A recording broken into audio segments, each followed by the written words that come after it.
Hey, welcome back. Today we are going to replace a garage door opener. It's the first time I've ever done this, so I'm basically just following the instructions and gonna get it done. Join me.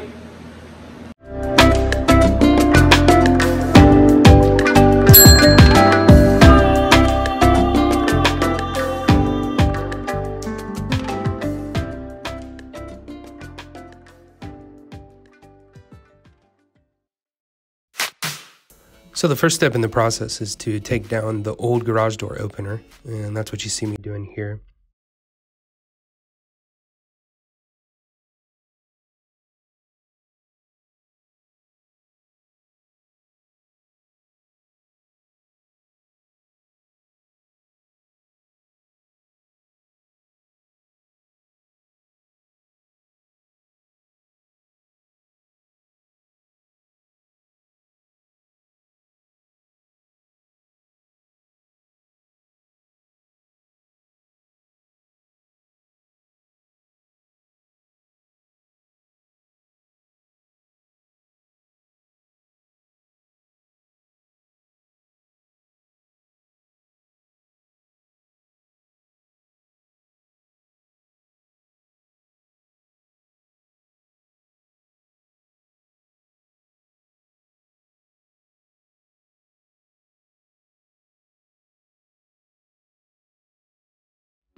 So what we've done so far is take out the old, and I just left the bar up and all the wiring because it still should be good.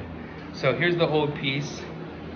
It's broken, and now we're going to move on to laying out all the stuff for the new one. I'm typically not one that uses instructions very well, but in the case of this, it had lots of pictures. And so I definitely took advantage of the instructions. I read through them several times and I referred back to them a lot. They were very complete and very helpful. I can't say that for every model, but for my specific one, which was a Genie 3/4 horsepower belt drive garage door opener, it was very well done and very helpful.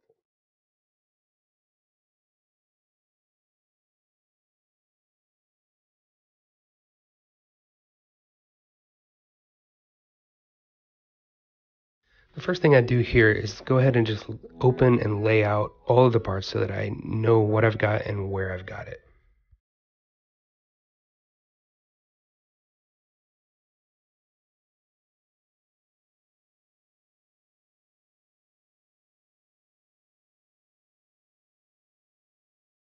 Next up, I simply lay it out on the floor underneath where it's going to be installed, and this allows you to put the belt on correctly and get it all set up before you actually mount it to the ceiling.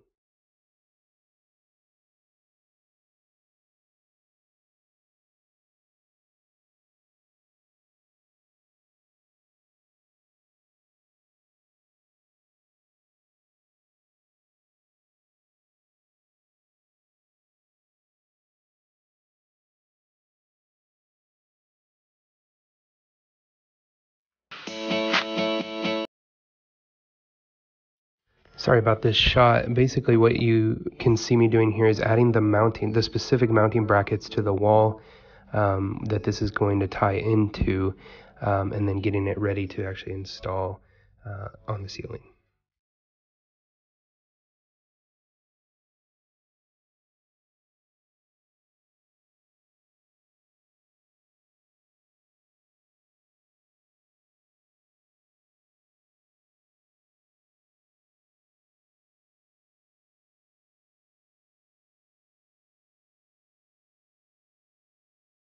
And this next step is simply to install it on the ceiling according to the specs. Like I said, you may be able to reuse. I was able to. I had to do a little bit of adjusting, but you just try to do it in the straightest orientation possible and get it mounted to your bracket on the ceiling.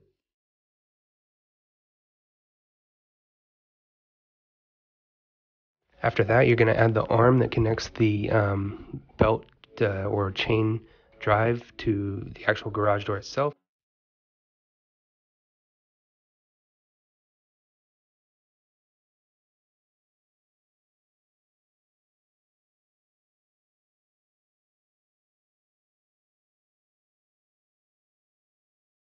And then you just wire it up. Real simple wiring diagrams. And like I said, you may be able to use your current infrastructure. If not, you run the wires to where they need to go and wire it up.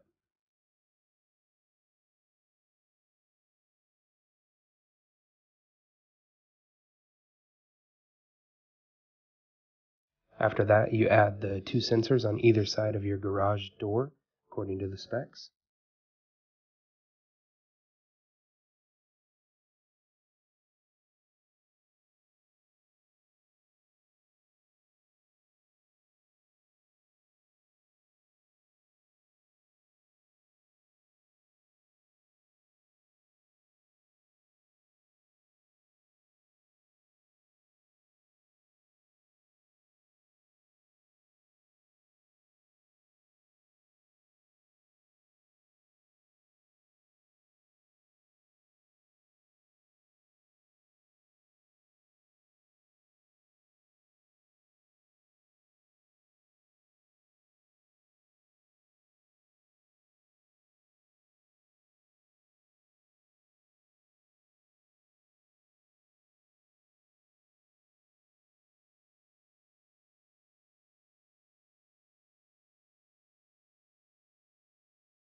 It's done.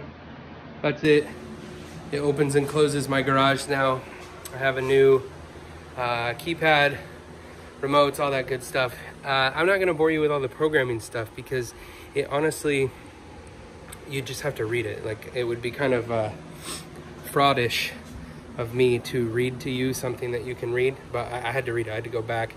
The one thing that I'm gonna say is this. It doesn't directly tell you, but the turnbuckle here, the release thing goes right in the middle of the turnbuckle. It's the piece that you hold on to and then screw the little turnbuckle things on each of the bolts on either side, the gold and the silver bolt that's back there.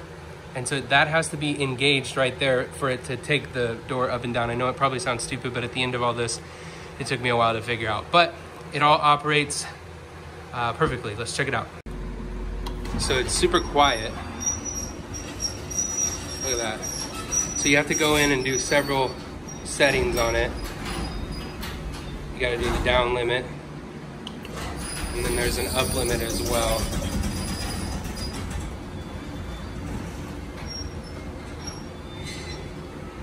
And then it'll just stop at the limit, boom, just like that.